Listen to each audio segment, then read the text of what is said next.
This project entailed the construction of a twin-turbine hydroelectric power plant.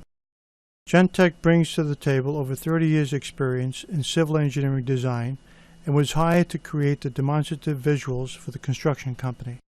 The reconstruction process of the power plant was accomplished by using the contract drawings, the steel reinforcement schedules and drawings, the as-planned schedule, the field log or as-built schedule, RFIs, request for information, site photographs, and dialogue from the construction manager. It was during the reconstruction process that new and pertinent information was uncovered which allowed Gentek to appear as an expert witness. The new plant was designed by the client, the Power Authority, adjacent to an existing 20-year-old plant and had the same physical dimensions. The seismic code had changed dramatically since the existing plant was constructed. The design of the new plant had to incorporate the new seismic code requirements, which added excessive amounts of reinforcement steel to the same physical dimensions of the sister plant. This factor and the combination of improper concrete mixtures, which was under the client's control, created conditions for the formation of concrete rock pockets. The development of the rock pockets caused extensive delays since they had to be corrected.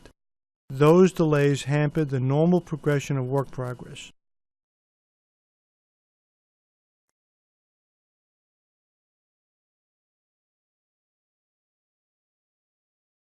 Concrete placements are color-coded to identify problem areas.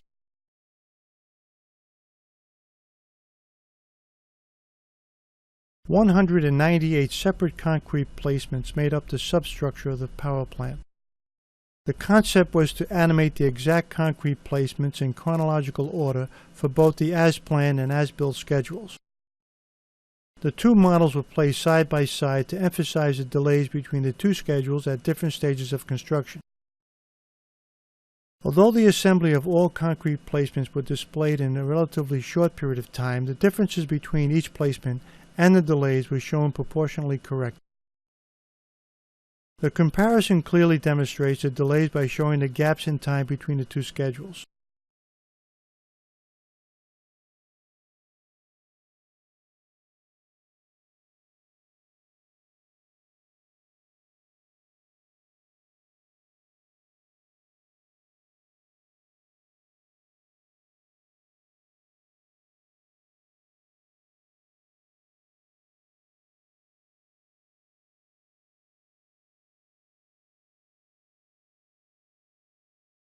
Two major concrete placements with reinforcement steel were modeled to illustrate the problems that were typically encountered on the project.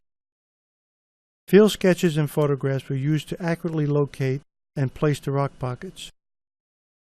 The Power Authority had approved their contract drawings that inadequately investigated and improperly demonstrated the amount of steel rebar congestion.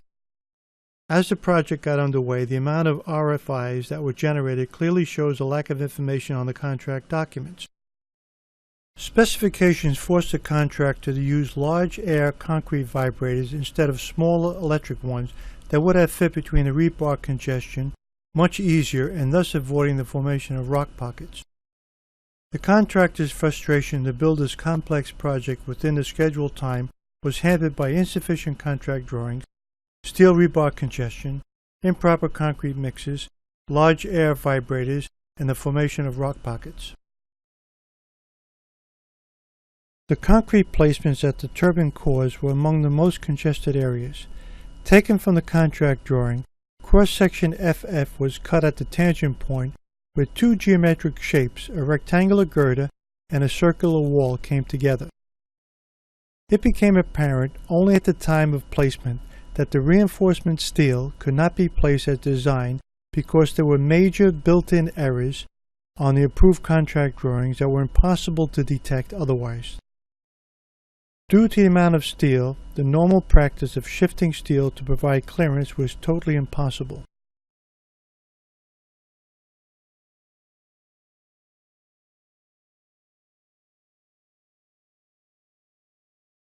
Some of the major parts of the reinforcement steel is shown to demonstrate the deficiencies in the contract drawings.